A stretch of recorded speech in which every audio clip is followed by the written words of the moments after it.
our final judges, ayan. Mills. Ano ba ito, Mills? On if Rocky, on if 4 ba naked? Just pakiakyat. Teka lang, wait lang. Wait lang, Jess. Wait lang. Ayan. 60 seconds.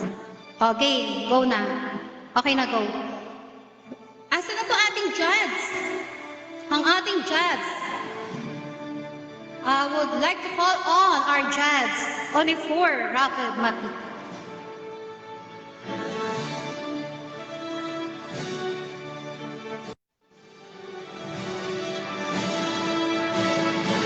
Hello!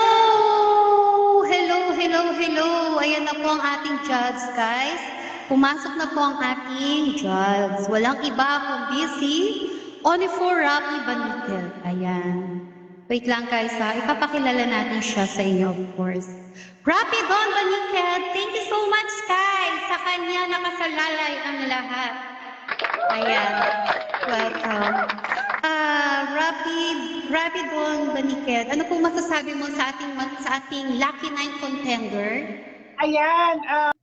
First and foremost, I would like to say thank you, Miss Anne, and for having me as your official judge for tonight. And to all the contestants, actually lahat kayo panalo na eh. Kaya kayo pumasok sa top 9 na napili ating pre-judging before kasi lahat kayo magagaling. Okay? And of course, I would like to say also thank you sa lahat ng sumuporta kay Tita Anne for Princess Anne Thanksgiving Year-End 2022 singling, and hopefully this is not the end, this is just the first. No? So hopefully by next year, magkakaroon ulit tayo ng singling na Princess Thanksgiving ni Miss Anne. Thank you so much. You look so very pretty. Ayan. Sa toong buhay lang.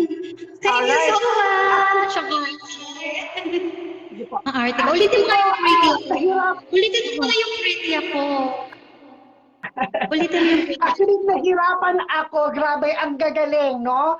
And so it happened Yes. So some of our contestant kanina, nakita naman natin yung signal. Dapat po kapag kaganyan, sumasala tayo sa ganitong mga contest, dapat prepared po tayo.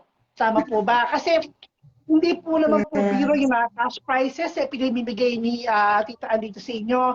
And nakita ko rin naman lahat, nag-effort naman, yung iba humabol pa nga, galing from work, but still, they can cope up with this grand finals day, alright? Yeah, so, and that's the reason why kung bakit ko sila pinagbigyan kahit lumagpas na sila sa oras. Because of everybody's effort na ginawa nila at pinakita nila sa atin. Yes po. So, by the way guys, I would like to announce the criteria for judging, no, para po sa kaalaman din ng lahat, alright? So, voice quality, of course, ang voice kasi ang tinitignan natin dyan eh. This is a singing contest, right?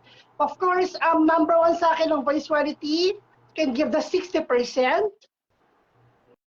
For the diction and timing, 20%. Costume, 10%. And of course, for the judge impact, 10%. For a total of 100%. Alright? So I will be sending you, Miss Anne, and ikaw po mag-a-announce, of course, Madam. You might be able to one who announced the winner. Isa-set ko na po sa iyo. Right out Yes. here. Thank you so much. Contestants. Good luck to Yeah, everyone. introduce. Nahuli na yung pag-introduce ko sa